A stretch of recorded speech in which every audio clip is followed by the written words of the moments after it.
لا حول ولا قوة إلا بالله العلي العظيم. أعوذ بالله من الشيطان الرجيم. بسم الله الرحمن الرحيم. الحمد لله الذي هدانا لهذا وما كنا لنهتدي لولا أن هدانا الله. لقد جاءت رسل ربنا بالحق والصلاة والسلام والتحية والإكرام على رسول الثقلين محبوب رب المغربين والمشرقين جد الحسن والحسين أبي القاسم المصطفى محمد. اللهم صل على محمد وعلى أهل بيته الأطيبين الأئمة الهداة المعصومين أهل الذكر وأولي الأمر وأمناء رب العالمين. لا سيما النور على النور في طغياء الديجور والإمام المنصور والسراج المستور مهدي هذه الأمة خاتم الأئمة الحجة بن الحسن العسكري. اللهم صل على محمد وآل محمد وعجل ولعنة الله على أعدائهم أجمعين من الآن إلى قيام يوم الدين. أما بعد، فقد قال إمامنا أبو جعفر عليه الصلاة والسلام: لما خلق الله العقل استنطقه ثم قال له أقبل فأقبل ثم قال له أدبر فأدبر ثم قال وعزتي وجلالي أني ما خلقت خلقا هو أحب إلي منك ولا أكملتك إلا في من أحب. أما وإني أعاقب إياك أعاقب وإياك أثيب وإياك آمر وإياك أنهى. صلوات بر محمد وآل محمد. اللهم صل على محمد وآل محمد وعجل فرجهم. ماشاءاللہ، آپ سب صاحبان عقل و فہم، صاحبان بصیرت و بصارت، صاحبان علم و تقوی، مفسر، محدث اور مؤلف حضرات ہیں. بس آپ کے سامنے کچھ معروضات آپ کی سماعتوں کے حوالے. علماء کا مجمع ہے، اس لیے کوشش کروں گا کہ گفتگو آپ کی سطح پر کی جا سکے. امام محمد باقر علیہ الصلاۃ والسلام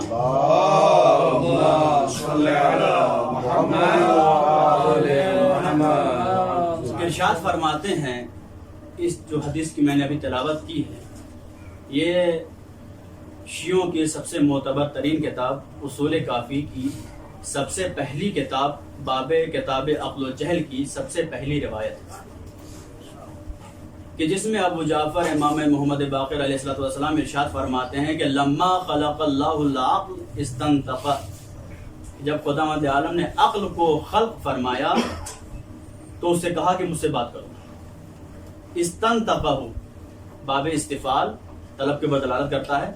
کہا کہ تم مجھ سے بات کرو، طلب کیا کہ بات کرو. خداوند عالم کا عقل سے طلب کرنا کہ تم مجھ سے بات کر، اس بات کی دلیل ہے کہ عقل بات کرنے کے قابل ہوا کرتی ہے. اگر عقل میں نطق کی صلاحیت نہ پائی جاتی تو خدا نہیں کہتا استنطقہ. معصوم کی کلمات ہیں. اچھا، اگر جہاں تک نقل بلفظ یا نقل بمعنی، اگر ہم یہ کہیں کہ احادیث میں نقل بلفظ جو ہے ضروری ہے، جیسا کہ تمام شیعوں کا یہی متفق علیہ نظریہ ہے کہ اگر کوئی انسان روایت کو نقل کر رہا ہے تو لفظ بلفظ نقل کرنا چاہیے. اور جب روایت لفظ بلفظ نقل ہوگی تو پھر ہم لفظ کے اوپر بات کر سکتے ہیں کہ معصوم نے انطقہ کیوں نہیں کہا، استنطقہ کیوں کہا. لیکن اگر جہاں ہم یہ چھوٹ دے دیں راویوں کو کہ نہیں نقل بلفظ ضروری نہیں ہے بلکہ نقل بمعنی بھی کفایت کرے گا، کہ جو بعید ہے کہ ایک معصوم کی روایت کو نقل بمعنی ایک ایسا انسان کرے کہ جس کی شرائط بیان کی گئی ہیں کہ نقل بمعنی صرف اور صرف وہ کر سکتا ہے کہ جو پوری طرح سے معصوم سے قول کو سمجھ کر کے جس طرح سے سمجھا ہے اسی طرح سے ڈیلیور بھی کر سکے، جیسا ادھر سے لیا ویسا ہی ادھر پہنچا سکے. اگر کسی میں ایسی صلاحیت ہے تو امام نے اجازت دی ہے کہ تم نقل بمعنی کر سکتے ہو. لیکن اگر ذرہ برابر بھی عقل میں جو ہے کمی ہو، نقص پایا جاتا ہو اور ادھر سے ریسیو کر کے ڈیلیوری میں مشکل ہو یا ریسیو کرنے میں مشکل ہو تو پھر ایسے انسان کو ائمہ نے اجازت نہیں دی. تو اب جب معصوم نے یہ فرمایا استنطقہ، لما خلق اللہ العقل استنطقہ، جب خداوند عالم نے عقل کو خلق کیا تو اس سے کہا کہ مجھ سے بات کرو. طلب کیا بات کرو مجھ سے. تو یہ بات بتا رہی ہے کہ گرچہ ظاہراً ہماری زبان کلام کیا کرتی ہے لیکن زبان کے پیچھے جو قوت اعلی کار ہوا کرتی ہے وہ عقل ہوا کرتی ہے. اور اسی لیے معصوم نے فرمایا، کیا فرمایا کہ الناس المرء مخبوء تحت لسانہ اذا تکلم عرف، کہ انسان اپنی زبان کے پیچھے چھپا ہوا کرتا ہے، جب وہ کلام کرتا ہے تو اپنے عقل کا ثبوت دیتا ہے کہ ہماری عقل کتنی کامل ہے اور کتنی ناقص ہے. صلوات بر محمد و آل محمد.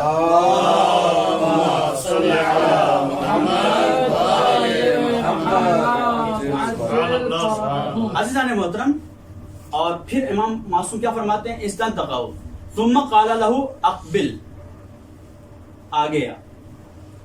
ثم قال له فاقبل، عقل آگے آئی. ثم قال له ادبر، پیچھے جا. فادبر، عقل پیچھے گئی. لفظی معنی تو صرف اتنا ہے کہ عقل کو خدا نے آگے بلایا پھر پیچھے ہٹایا. لیکن کیا عقل مجسمے میں تھی کہ اس کو بلایا کہ آگے آ تو عقل آگے آ گئی، کہا پیچھے جا تو وہ پیچھے چلی گئی.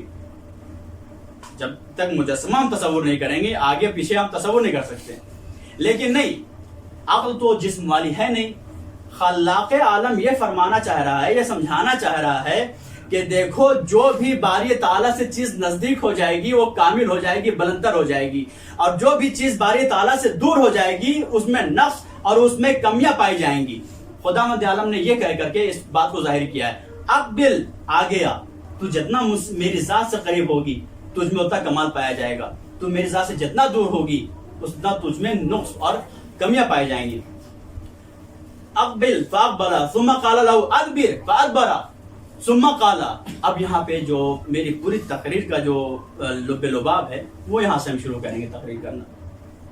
ثم قال له وعزتی وجلالی انی ما خلقت خلقا هو احب الی منک. اے عقل، تجھ سے زیادہ محبوب مخلوقات میں خدا کی نگاہ میں کوئی اور چیز نہیں ہے. سبحان اللہ. اگر کوئی سب سے زیادہ محبوب چیز ہے تو تو ہے، کیونکہ تجھے میں نے عقل دیا، تجھے میں نے عقل کا نام دیا ہے. پھر کیا فرماتا ہے؟ وَلَا أَكْمَلْتُكَ إِلَّا فِي مَنْ أُحِبُّ، اور میں نے تجھے کامل نہیں کیا ہے مگر اس ذات میں کہ جو میری محبوب ہو. تو پتا چلا کہ جو جتنا زیادہ خدا کا محبوب ہوگا اس کی عقل اتنی زیادہ کامل ہوگی. جو جتنا زیادہ خدا کا محبوب ہوگا اس کی عقل اتنی زیادہ کامل ہوگی. خداوند عالم نے انبیاء کو بہت اچھے اچھے القابات سے نوازے. کسی کو خلیل کہا, کسی کو کلیم کہا, کسی کو صفوہ کہا, کسی کو نبی کہا. لیکن یہ ہمارے نبی کا کو فخر حاصل ہے کہ حبیب محمد مصطفیٰ کے علاوہ کسی کو نہیں کہا. سبحان اللہ. اگر لقب حبیب کسی کو دیا ہے تو ہمارے سرکار ہمارے رسول ختم مرتبہ صلی اللہ علیہ وآلہ وسلم کو دیا ہے. یہ سوال ہے محمد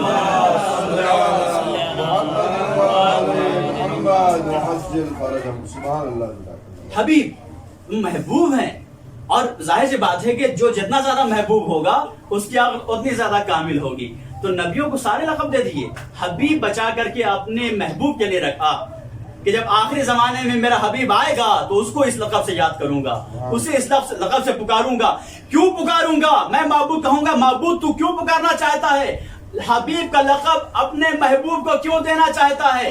کیونکہ خداوند تعالیٰ ارشاد فرمائے گا کہ دیکھو میرے اوصیاء جا کر کے اعلان کر دیں گے کہ جس کی محبوبیت جتنی زیادہ ہوگی اس کی عقل اتنی زیادہ کامل ہوگی. میں نے آدم کو محبوب کا لقب نہیں دیا, نوح کو محبوب کا لقب نہیں دیا, ابراہیم کو محبوب کا لقب نہیں دیا. حبیب اللہ کی سند اگر میں نے کسی کو دی ہے تو وہ محمد مصطفیٰ کی ذات ہے. یہ کہہ کے خداوند عالم بتانا چاہ رہا ہے کہ کل کو اگر کوئی اسی محمد کی عقل کے اوپر انگشت نمائی کرے اور کہے کہ ان الرجل لا یحجر, کہ یہ انسان جو ہے ہجان پک رہا ہے, تو تم کہہ دینا کہ جو محبوب ہوا کرتا ہے اس کی عقل کامل ہوا کرتی ہے, اس کی عقل ادھوری نہیں ہوا کرتی ہے. صلوات بر محمد و آل محمد.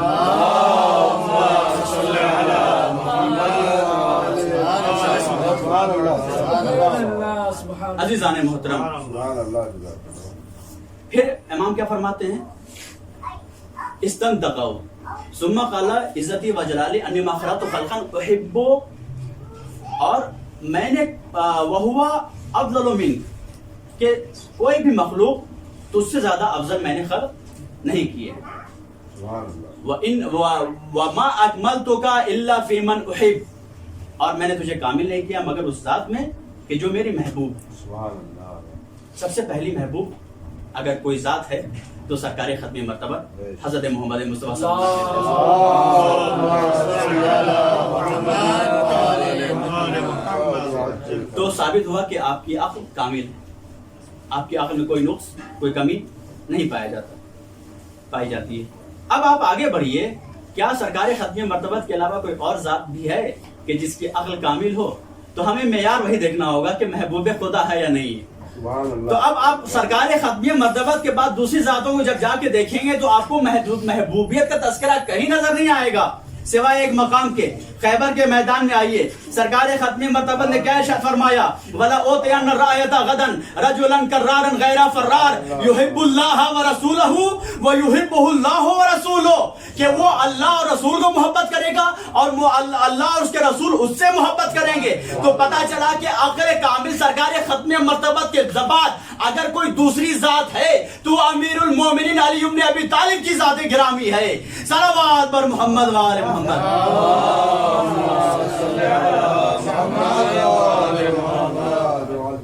عزیزان محترم, اب آئیے آگے کہ عقل کامل جو جتنا زیادہ محبوب ہوگا اس کی عقل اتنی زیادہ کامل ہوگی. پھر خدا اندر میں ارشاد فرماتا ہے اما و انی ایاک آمر و ایاک انہی, اے عقل میں تیرے ذریعے سے امر دیتا ہوں, تیرے ذریعے سے روکتا ہوں. وَإِيَّاكَ أُعَاقِبُ وَإِيَّاكَ أُصِيبُ, تیرے ذریعے سے میں عذاب نازل کرتا ہوں, تیرے ذریعے سے میں ثواب دیتا ہوں. تو پتہ چلا کہ معیار اور ضابطۂ تکلیف اگر کوئی چیز ہے تو وہ عقل ہے. جس کی عقل جتنی زیادہ کامل ہوگی اس کی تکلیفیں اتنی زیادہ ہوں گی. محسوس کر رہے ہیں آپ اس بات کو؟ جس کی عقل جتنی زیادہ کامل ہوگی اس کی تکلیف اتنی زیادہ ہوگی. شاید کہ یہی وجہ رہی ہو کہ ائمہ نماز شب کو بھی واجب سمجھ کر کے پڑھا کرتے تھے. عقل کامل. اب جب عقل کامل ہوگی تو وہ ساری چیزیں کہ جو امت کے لیے مستحب ہیں وہ ائمہ کے لیے انبیاء کے لیے واجب کی حد تک ہیں, وہ کیونکہ عقل کامل. عزیزان محترم, عقل کا تعلق اسلام سے یا عبادت سے کیا ہے؟ ایک اور حدیث اسی باب کی، باب عقل و جہل، امام حسین علیہ الصلوۃ والسلام ارشاد فرماتے ہیں، صلوات بھیجیں محمد والے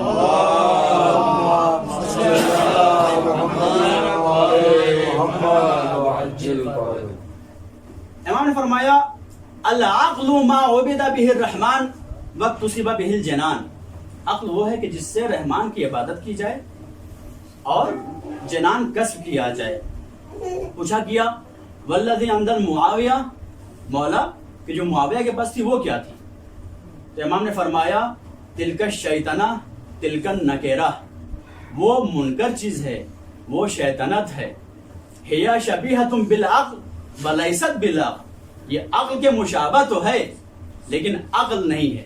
تلک الشیطنہ، اگر فطانت حق کے لیے استعمال کی جائے تو وہ جو ہے عقل کا نام دیا کرتی ہے، اسے ہم عقل کا نام دیتے ہیں، لیکن اگر وہی فطانت اگر شر میں یوز کیا جائے تو اس کو ہم اردو زبان میں فتین کہا کرتے ہیں، اور وہ نکرہ اور شیطنت ہوا کرتی ہے۔ تو امام نے کیا فرمایا؟ العقل کیا ہے؟ عقل کیا ہے؟ عقل وہ ہے کہ جس سے عبادت کی جائے، صرف عبادت نہیں بلکہ رحمان کی عبادت کی جائے، کیونکہ عقل جو ہے وہ عبادت کا حکم دیا کرتی ہے، اور یہی وجہ ہے کہ صرف مسلمان عبادت نہیں کرتا، توجہ چاہیے، صرف مسلمان عبادت نہیں کرتا بلکہ گرجا گھروں میں بھی آپ جائیے دیکھیے سکھ عبادت کر رہے ہیں، کلیساؤں میں جائیے جا کے دیکھیے عیسائی عبادت کر رہے ہیں، کنیساؤں میں جائیے جا کے دیکھیے یہودی عبادت کر رہے ہیں، مندروں میں ہندو عبادت کر رہے ہیں، مسجد میں مسلمان عبادت کر رہا ہے، تو عبادت تو سب کر رہے ہیں۔ امام نے کیا فرمایا؟ العقل ما عبدا، صرف نہیں کہا کہ جس سے عبادت کی جائے، اگر صرف کہتے ہیں کہ ما عبدا جس سے عبادت کی جائے تو یہ سارے کے سارے شامل ہو جاتے۔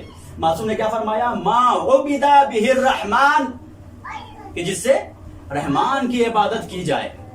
اچھا، یہ جو عبادت کا تصور پایا جاتا ہے انسانیت میں، یہ کیوں پایا جاتا ہے؟ کیونکہ انسان جو ہے فطرت سے ڈرپوک ہے، بہت زیادہ ڈرا ہوا ہے، اور قرآن نے بھی اس کی تائید کی ہے کہ جب بھی وہ دریاؤں میں پھنستا ہے، موجوں میں، اور موجوں کے طوفان میں پھنستا ہے تو اللہ کو یاد کرتا ہے، جب میں اسے کنارے لگا دیتا ہوں تو پھر وہ انسان جو ہے تکبر کرتا ہے، اللہ کو فراموش کر دیتا ہے۔ تو انسان ڈرپوک ہے، جب بھی مشکلوں میں اور آفات میں پھنستا ہے تو آپ دیکھیں گے مسجدیں بھر جایا کرتی ہیں۔ ابھی کوئی خدا نخواستہ مشکل آ جائے کسی دیہات میں، کسی شہر میں کوئی وبا آ جائے، مسجدیں بھر جائیں گی، جیسے وہ وبا چلی جائے پھر مسجدیں سنسان ہو جاتی ہیں۔ کیا مسئلہ ہے؟ مسئلہ ہے کہ انسان ڈرپوک ہے، اور جب بھی وہ ڈرتا ہے نا تو یہ سوچتا ہے، چاہے وہ مسلمان ہو، چاہے ہندو ہو، کافر ہو، سکھ ہو، عیسائی ہو، یہودی ہو، جب انسان ڈرے گا تو یہ ضرور سوچے گا کہ کوئی اس سے زیادہ پاورفل ہے کہ جو اس مشکل وقت میں بھی اسے بچا سکتا ہے۔ تو جب وہ محسوس کرتا ہے کہ کوئی نہ کوئی ہے، اس کی چھٹی حص کہتی ہے کوئی نہ کوئی ہے جو مجھے اس مصیبت سے نکال سکتا ہے، تو سوچتا ہے کہ وہ کون چیز ہو سکتی ہے کہ جو مجھ سے زیادہ پاورفل ہو۔ پھر وہ جب دیکھتا ہے کہ چاند بہت بڑا ہے تو سوچتا ہے کہ چاند بہت اچھا ہے، طاقتور ہے، پاورفل ہے، راتوں کو جو ہے اپنی چاندیاں بکھیرا کرتا ہے، بھٹکوں کو راستہ دکھایا کرتا ہے، یہ واقعی ہم سے زیادہ پاورفل ہے۔ اگر میں پاورفل ہوتا تو مجھ میں بھی نور ہوتا، لیکن میں تو کسی کو راستہ نہیں دکھاتا ہوں، لیکن یہ راستہ دکھاتا ہے۔ ہو سکتا ہے کہ یہ ہماری مشکلات کو حل کرتا ہو، اس کے آگے سر کو جھکا دیتا ہے۔ چونکہ انسان ڈرا ہوا ہے، انسان کی عقل ناقص ہے۔ ما عبیدہ بے رحمان کو دھیان میں رکھیے گا۔ کچھ انسان سورج کو دیکھتے ہیں، کہتے ہیں نہیں یہ دن میں نکلتا ہے، بہت بڑا ہے، اور یہ سب ایسی اس کی روشنی ہے کہ جب یہ چمکتا ہے تو ساری شمعیں اس کے آگے ہی ثابت ہو جایا کرتی ہیں، تو لوگ کہتے ہیں کہ وہ زیادہ مروب، اس کی عظمت سے مروب ہو جاتے ہیں، اس کے آگے سر جھکا دیتے ہیں۔ کچھ لوگ دیکھتے ہیں کہ آگ جلا دیا کرتی ہے، تو پارسی حضرات ایسی وجود میں ہے، سب کو جلا دیا کرتی ہے۔ تو پارسی جو قوم ہے کیا ہے، سمجھتی ہے کہ آگ سب سے زیادہ پاورفل ہے، پورے شہر کو کھا جائے، اس کی طاقت سے مروب ہوئے، اس کے آگے سر کو جھکا دیا۔ تو جب ڈر لگتی ہے تو ہر انسان اپنی عقل ناقص کے تناظر میں یہ دیکھتا ہے کہ اس سے زیادہ پاورفل کون ہے، اور جو بھی اس کو نظر آتا ہے اس کی عبادت کرنے لگتا ہے۔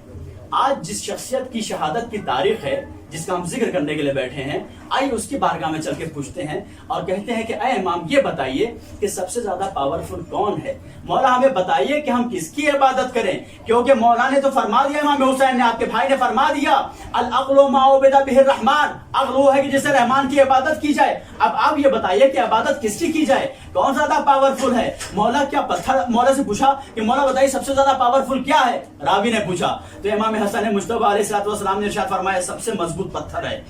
تو کیا اب ہم پتھر کی عبادت کرنے لگے، پتھر کی پوجا کرنے لگے؟ راوی نے پوچھا مولا پتھر سے زیادہ طاقتور کیا ہے؟ مولا نے فرمایا پتھر سے زیادہ طاقتور لوہا ہے کہ جو پتھر کو توڑ دیا کرتا ہے۔ تو کیا اب ہم لوہے کی عبادت کرنے لگے؟ مولا سے پوچھا گیا کہ مولا بتائیے کہ لوہے سے زیادہ طاقتور کیا ہے؟ مولا نے فرمایا آگ ہے جو لوہے کو موم کر دیا کرتی ہے۔ تو کیا اب ہم آگ کی عبادت کرنے لگے پارسیوں کی طرح؟ مولا سے پوچھا گیا مولا یہ بتائیے کہ آگ سے زیادہ طاقتور کیا ہے؟ مولا نے فرمایا پانی ہے جو آگ کو بجھا دیا کرتا ہے۔ تو کیا اب ہم دوسری قوموں کی طرح پانی کے بیچ میں جا کر کے ننگے ہو کر کے کپڑا اتار کر کے ہاتھوں کو جوڑ کر کے پوجا کرنا شروع کر دیں؟ کیونکہ پانی بہت زیادہ طاقتور ہے، اس کی موجوں میں طغیانی ہوا کرتی ہے، اس میں طوفان برپا ہوا کرتا ہے کہ جو بڑی سی بڑی ناؤں کو ڈبا دیا کرتا ہے۔ مولا سے پوچھا گیا مولا یہ بتائیے پانی سے زیادہ طاقتور کیا ہے؟ مولا نے فرمایا کہ بادل ہے کہ جو اپنے دامن میں پانی کو سمیٹ کر کے اڑ جایا کرتا ہے۔ تو کیا بادل کی عبادت شروع کر دی جائے؟ کیا بادل کی پرستی شروع کر دی جائے؟ کیا بادل کے آگے سر کو جھکا دیا جائے؟ مولا سے پوچھا گیا مولا یہ بتائیے کہ بادل سے زیادہ طاقتور کیا ہے؟ مولا یہ بتائیے کہ بادل سے زیادہ طاقتور کیا ہے؟ مولا نے فرمایا ہوا ہے کہ جو جدھر چاہتی ہے بادل کو لے کر کے اڑا پھرا کرتی ہے۔ تو کیا ہم ہواؤں کی عبادت کرنا شروع کر دیں؟ مولا سے پوچھا گیا مولا یہ بتائیے ہوا سے زیادہ طاقتور چیز کیا ہے؟ مولا نے فرمایا وہ فرشتہ ہے کہ جسے اسرافیل کہا کرتے ہیں کہ جو ہوا چلایا کرتا ہے، اور اگر وہ ہوا نہ چلائے تو ہوا نہ چلے۔ تو کیا ہم اسرافیل کی عبادت شروع کر دیں؟ مولا سے پوچھا گیا مولا یہ بتائیے اسرافیل سے زیادہ طاقتور کیا ہے؟ مولا نے فرمایا اسرائیل فرشتہ ہے کہ جو اسرافیل کو بھی موت کے گھاٹ اتار دے گا۔ تو کیا اب ہم اسرائیل ملک الموت کو جو ہے اپنی عبادت کا منبع اور مرکز قرار دیں؟ کیا ہم اسرائیل کی عبادت کریں؟ کیا ہم اسرائیل کی پوجا کریں؟ پوچھا گیا مولا یہ بتائیے کہ ملک الموت سے زیادہ طاقتور کیا ہے؟ مولا نے فرمایا موت ہے کہ جو ملک الموت کو بھی آنی ہے۔ تو کیا اب ہم ملک الموت کا، کیا اب ہم موت کی پوجا شروع کر دیں؟ مولا نے فرمایا کہ نہیں کہ دیکھو تم ان تمام چیزوں کا کبھی سجدہ نہیں کرنا، بلکہ اس کا سجدہ کرنا کہ جس کی قبضہ قدرت میں موت و حیات ہے۔ انہو یحیی و یمیت، صلوات بر محمد و آل محمد۔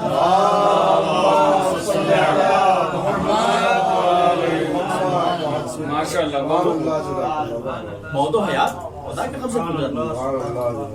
تو عقل ناقص ہے۔ اب ہماری عقل سے اگر ہم کوئی فیصلہ کرتے ہیں تو ہمیشہ ادھورا رہے گا۔ اگر ہم چاہتے ہیں کہ ہمارا فیصلہ کامل ہو، ہمارے فیصلے میں کوئی کمی نہ ہو، تو ہمیں عقل کامل سے اپنے آپ کو متصل کرنا ہوگا، تب جا کر کے ہماری نجات ممکن ہے۔ اب عقل ہے تو عقل سے عبادت کرنا ہے، عبادت کرنا ہے رحمان کی، اتنا ثابت ہو چکا۔ اب جب رحمان کی عبادت کریں گے تو اس کو کہیں گے اسلام۔ تو کیا صرف عبادت کافی ہے؟ کیا ہم دائرہ اسلام میں آ جائیں کیا عبادت کافی ہے؟ یا اس کے علاوہ کچھ اور چیز بھی ہیں کہ جس کے بغیر ہمارا چارہ گزارا نہیں؟ آئیے پوچھتے ہیں امام سے، قرآن سے پوچھتے ہیں۔ اس بات میں محمد والے محمد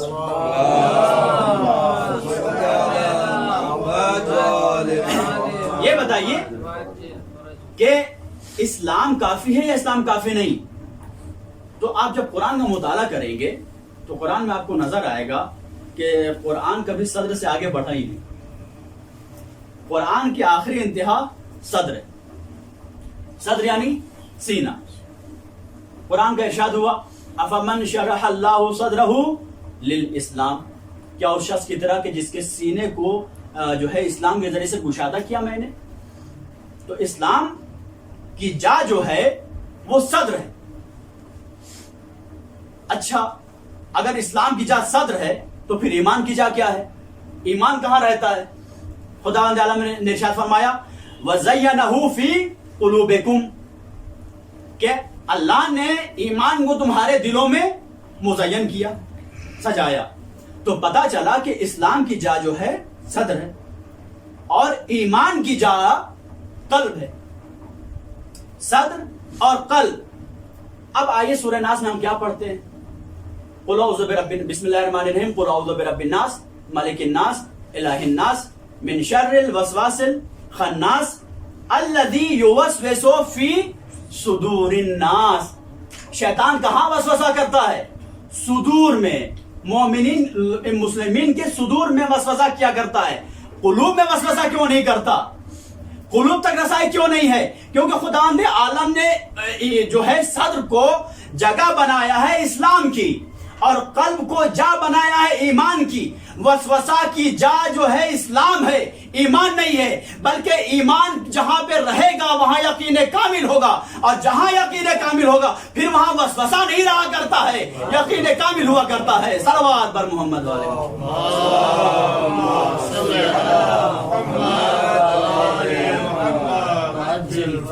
اچھا، قلب جائے ایمان ہے، قلب میں ایمان رہا کرتا ہے.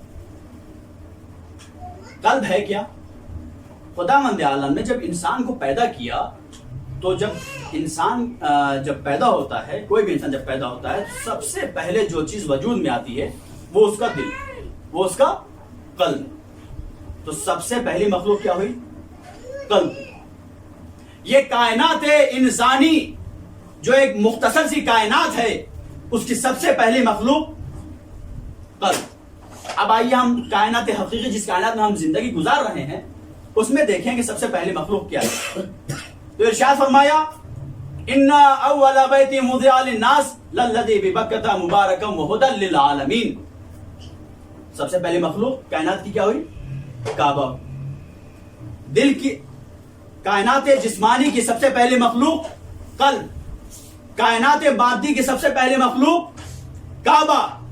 اب اگر جائے ایمان قلب ہے، کچھ عرض کرنا چاہتا ہوں عزیزوں، اب اگر جائے ایمان قلب ہے تو اگر جائے کل ایمان کعبہ ہو تو اس میں حیرت کس بات کی ہے؟ اگر کعبہ کل ایمان کی جا ہو تو اس میں حیرت کس بات کی ہے؟ اچھا، کل ایمان کعبہ میں آتے ہیں تو آنے کے بعد سے آپ نے کیا کیا؟ بتوں کو توڑا، لات و حبل کو توڑا، جتنے جاہلیت کے بت تھے سب کو توڑا. عزیزان محترم، یہاں پہ ایک لطیف نکتہ پایا جاتا ہے کہ کعبہ خدا اس وقت تک پاک نہ ہو سکا جب تک بت شکن نہ آیا.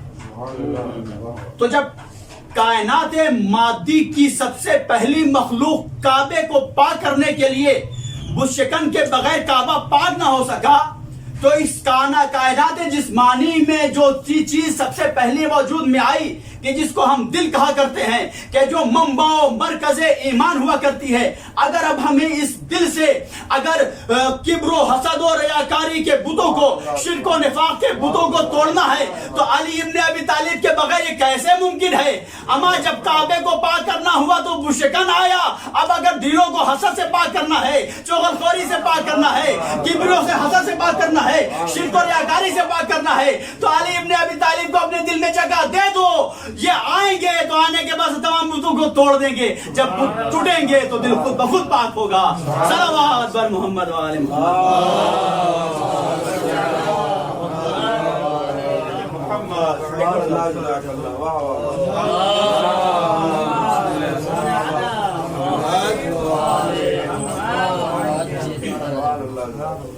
عزیزان محترم، امام حسن علیہ السلام چونکہ بات عقل سے شروع ہوئی تھی، امام حسن علیہ السلام کی فضیلت، رسول السلام کی فضیلت کچھ آپ لوگوں کے سامنے جو ہے پیش کی. امام حسن علیہ السلام کی ایک اور فضیلت اس کے علاوہ یہ تو تھی کہ آپ نے جو ہے بہترین ذات کا تعارف کروایا ہے کہ کس کا ہم عبادت کریں، کس کی عبادت کریں اور کس کا سجدہ کریں. ایک اور فضیلت ہے امام حسن علیہ السلام کے بارے میں. امام حسن علیہ السلام فرماتے ہیں اخی افضل منی، کہ میرا بھائی مجھ سے زیادہ بافضل ہے، یعنی کہ فضیلت میں میرا بھائی مجھ سے زیادہ ہے. اور امامت میں شرط ہے کہ امام وہی ہوگا کہ جو افضل الناس ہو، اپنے زمانے میں افضل الناس ہو. تو امام حسن کی فضیلت کے لیے یہ کافی ہے کہ امام حسین علیہ السلام نے جہاں 9 اماموں کے اوپر امامت کی ہے، وہاں امام حسن علیہ السلام نے امام حسین کے اوپر بھی امامت کی ہے، امام حسین کے اوپر بھی امامت کی ہے. اور یہی وجہ ہے کہ جب امام حسن علیہ السلام کو زہر دیا گیا ہے اور امام کے جگر کے ٹکڑے تشت میں گر رہے تھے تو امام حسین علیہ السلام آئے. بس ختم کی میں نے آپ کی زحمتوں. امام حسین علیہ السلام آئے ہیں اور آنے کے بعد سے فوراً اپنے بھائی کو اپنے جو ہے ان سے بغلگیر ہوئے. بغلگیر ہونے کے بعد سے ان کی جبین کے اوپر بوسہ دیا ہے امام حسین علیہ السلام نے. اور بوسہ دینے کے بعد سے امام حسن علیہ السلام نے کچھ سرگوشی شروع کی امام حسین علیہ السلام سے. شاید کہ وہ اسرار امامت کا انتقال ہو کہ جو امام حسن علیہ السلام انجام دے رہے ہوں. سارے اسرار امامت کو پہنچا رہے ہیں. پہنچانے کے بعد سے امام حسین علیہ السلام نے جب امام حسین علیہ السلام کی نگاہ تشت کے اوپر پڑی اور دیکھا بھائی کے جگر کے ٹکڑے تشت میں موجود ہیں تو امام حسین سے رہا نہیں گیا. امام حسین علیہ السلام زار و قطار رونے لگے. تو امام حسن علیہ السلام نے کہا کہ اے بھیا حسین تم میری مصیبت کے اوپر گریہ مت کرو کیونکہ لا یوما کا یومکا یا ابا عبداللہ. اے ابا عبداللہ جو مصیبت آپ کے اوپر پڑے گی جیسا دن آپ پر پڑے گا ویسا کسی کا دن نہیں ہے. عزیزانو مصائب میں ایک مماثلت اور دو منافرت تین منافرت اور اس کے بعد انشاءاللہ ختم دعا. امام حسن علیہ السلام کی مماثلت سرکار ختم مرتبت سے وہ یہ کہ ادھر بھی زخم بیوی سے ملا ادھر بھی زخم زوجہ سے ملا. اور تین منافرت پائی جاتی ہے امام حسین علیہ السلام سے. تین تضاد پایا جاتا ہے امام حسین علیہ السلام سے. وہ تضاد کیا ہے؟ سب سے پہلا تضاد یہ ہے کہ امام حسین علیہ السلام کو انصار اور یاور و مددگار بہت اچھے اچھے ملے. ایسے انصار ملے کہ جب امام حسین علیہ السلام نماز پڑھ رہے ہیں تو کبھی حبیب ابن مظاہر نے آ کر کے اپنے سینوں کے ذریعے سے تیروں کو روکا ہے تو کبھی سعید نے اپنے سینوں کے ذریعے سے تیروں کو روکا ہے. اصحاب بہت اچھے ملے امام حسین علیہ السلام کو. لیکن ہائے رے امام حسن مجتبیٰ کی غربت کہ امام حسن علیہ السلام خیمے میں نماز پڑھ رہے ہیں آپ کے پیروں کے نیچے سے آ کے مصلی کو کھینچ لیا گیا اور ایسا خنجر پیر میں مارا کہ پیر کی ہڈیاں نمودار ہو گئی. یہ پہلی منافرت یہ پہلا تضاد پایا جاتا ہے. دوسرا تضاد امام حسین علیہ السلام کو خدا نے بہت اچھی اچھی ازواج سے نوازا بہت اچھی اچھی ہمسر دیے. ایسی ہمسر کہ جناب رباب نے کہا کہ میں جناب رباب سال بھر تک سائے میں نہیں گئی سال بھر تک خورشید کے نیچے بیٹھی رہی اور ہمیشہ یہ کہتی تھی کہ ارے جس کے آقا و سید و سردار کو 3 دن کا بھوکا ہو پیاسا کربلا کے میدان میں شہید کیا گیا ارے میں رباب کیسے برداشت کروں کہ سائے میں چلی جاؤ. اور ادھر امام حسن کی زوجہ نے امام حسن کو ایسا زہر دیا کہ ارے دل کے ٹکڑے تشت میں آ گئے. آزادارو تیسرا تضاد امام حسن علیہ السلام یہاں پہ بھی تشت ہے وہاں بھی تشت ہے.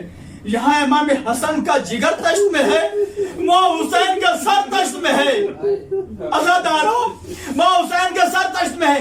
امام حسن مجتبیٰ علیہ السلام نے کیا فرمایا لا یوما کا یومکا یا ابا عبداللہ. اے حسین آپ میری مصیبت پہ رو رہے کیونکہ آپ میرے بھائی ہیں. بھائی سے بھائی کی مصیبت نہیں دیکھی جاتی.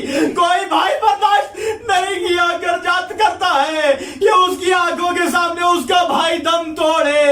ارے اس کے جگر پارے ٹوٹ کر کے کٹ کر کے تشت میں گرے. اے حسین لیکن ایسا نہیں ہے لا یوما کا یومکا یا ابا عبداللہ. اے حسین آپ کے دن کی طرح کوئی دن نہیں آپ کی مصیبت کی طرح کوئی مصیبت نہیں.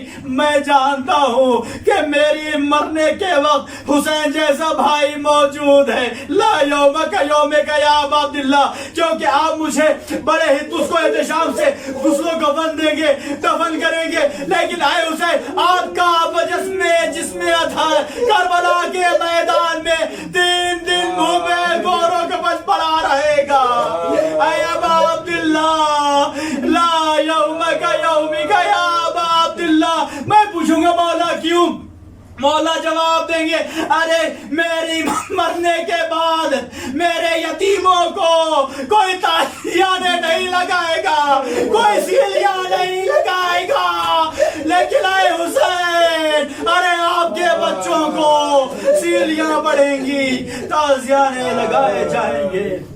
یہی وجہ ہے لا یوم کیومک یا ابا عبداللہ. وسیعلم الذین ظلموا ای منقلب ینقلبون. الا لعنت اللہ علی القوم الظالمین.